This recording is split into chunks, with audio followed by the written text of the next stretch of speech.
നമ്മൾ ടോപ്പ് സ്റ്റേഷനിൽ ആ ജംഗ്ഷനിൽ എത്തിക്കഴിഞ്ഞിട്ട് വട്ടവടയ്ക്ക് തിരിയുന്ന ഒരു റോഡുണ്ടല്ലോ, അവിടെ നിന്നും നേരെ വാച്ച് ടവറിൻ്റെ അവിടത്തേക്ക് തന്നെ ഒരു 50 മീറ്റർ മുന്നോട്ട് നടക്കുമ്പോൾ ലെഫ്റ്റ് സൈഡിൽ ഛത്രം എന്ന് പറയുന്ന ഒരു ബോർഡ് വെച്ചിരിക്കുന്നതാണ്.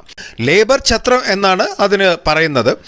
ആ ഛത്രം എന്ന് പറയുന്നത് ഈ 1886 ഈ കൊറങ്ങണി വഴിയുള്ള റോഡ് കണ്ടുപിടിച്ചതിന് ശേഷം ഒരുപാട് ആളുകൾ കയറി വന്നത് അതുവഴിയായിരുന്നു. അന്ന് ഈ ഛത്രത്തിലായിരുന്നു അവർ കയറി വന്നു കഴിയുമ്പോൾ അവർ കുറച്ച് സമയം വിശ്രമിക്കുന്നത്.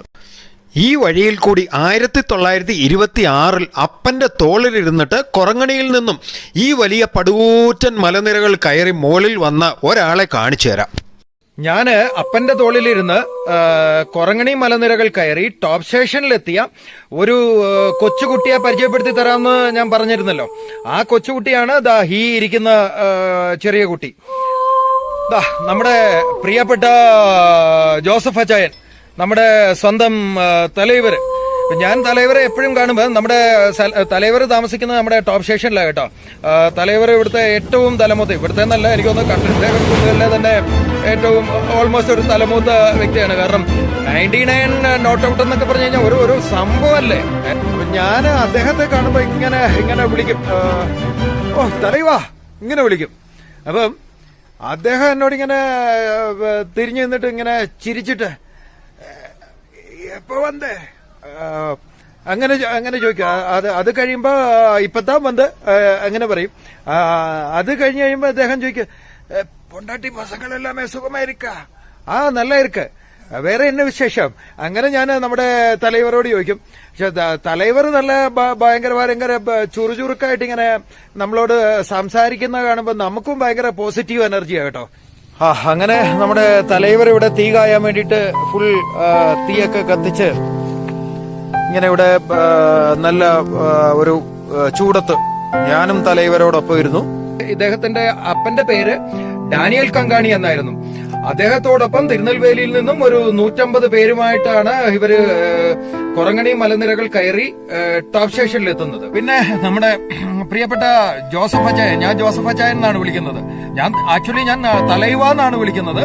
അപ്പൊ ഇടയ്ക്ക് ഞാൻ അച്ചായോ ജോസഫ് അച്ചായോ എന്ന് പറഞ്ഞ് ഇങ്ങനെ തമാശക്ക് വിളിക്കും. ജോസഫ് അച്ചായന്റെ ഒരു പ്രത്യേകത പറഞ്ഞു കഴിഞ്ഞാല് സച്ചിൻ തെണ്ടുൽക്കറും സൗരവ് ഗാംഗുലിയും ഒക്കെ സെഞ്ചുറി അടിക്കുന്നത് നിങ്ങൾ കണ്ടിട്ടുണ്ടല്ലോ. ആക്ച്വലി സച്ചിനൊക്കെ പഴയ കാലത്ത് സച്ചിനൊക്കെ സെഞ്ചുറി അടിക്കുന്നതെന്ന് പറഞ്ഞു കഴിഞ്ഞാല് സച്ചിൻ ഒരു എന്താ പറയുക ഒരു 99 റണ്ണൊക്കെ ആയി കഴിയുമ്പോൾ പിന്നുള്ള അടുത്ത ഒരു ഓവർ, പിന്നുള്ള ആദ്യത്തെ ബോള്, രണ്ടാമത്തെ ബോള്, അങ്ങനെ പിന്നുള്ള ഒരു നെക്സ്റ്റ് ഓവർ, അത് കാണാനിരിക്കുന്ന എല്ലാവർക്കും അറിയാം. അടുത്ത നെക്സ്റ്റ് ഓവറുകൾ ചിലപ്പോൾ റണ്ണൊന്നും എടുക്കത്തില്ല.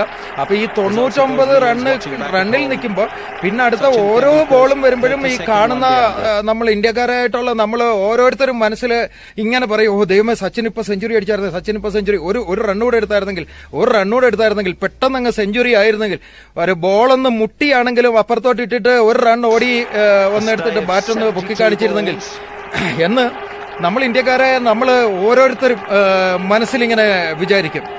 അപ്പൊ അതുപോലൊക്കെയാണ് ജോസഫ് അച്ചായന്റെ ഇപ്പോഴത്തെ അവസ്ഥ. അദ്ദേഹം 99 നോട്ട് ഔട്ടിൽ നിൽക്കുകയാണ്. അപ്പൊ ഈ 99 നോട്ട് ഔട്ട് കഴിഞ്ഞിട്ട് ഒരൊറ്റ റണ്ണും കൂടെ കിട്ടിക്കഴിഞ്ഞാൽ അദ്ദേഹം സെഞ്ചുറിയിലെത്തും.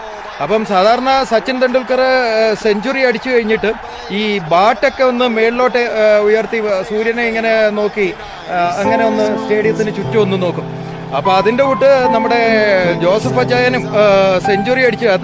അദ്ദേഹം ഇപ്പൊ ഈ 99 പറഞ്ഞതിന്റെ കൂട്ട് സച്ചിൻ 99 റണ്ണ് കഴിഞ്ഞിട്ട് അടുത്ത ഒരു ഓവർ പെട്ടെന്ന് പോകത്തില്ല. ഓരോ ബോളും ഒരുപാട് സമയം എടുക്കുന്നത് പോലെ തോന്നും. അതുപോലൊക്കെ നമ്മുടെ ജോസഫ് അച്ചായൻ ഈ 99 കഴിഞ്ഞിട്ട് അദ്ദേഹം സെഞ്ചുറി കാത്തിരിക്കുന്ന ഒരു വ്യക്തിയാണ്. അദ്ദേഹം സെഞ്ചുറി അടിക്കട്ടെ എന്ന് ഞാൻ ആശംസിക്കുന്നു. സെഞ്ചുറി അടിച്ചു കഴിഞ്ഞിട്ട് അദ്ദേഹത്തിനെ വന്ന് കാണണമെന്ന് എനിക്കൊരു ആഗ്രഹമുണ്ട്. അപ്പൊ സെഞ്ചുറി അടിച്ചു കഴിഞ്ഞിട്ട് അദ്ദേഹം ചിലപ്പോൾ ഇങ്ങനെ കൂളായിട്ട് നിൽക്കും, നമുക്ക് ചിലപ്പോൾ വന്ന് കാണാൻ പറ്റുമോ എന്നുള്ള അറിയത്തില്ല. അദ്ദേഹം ഒരു സെഞ്ചുറി തയ്ക്കട്ടെ.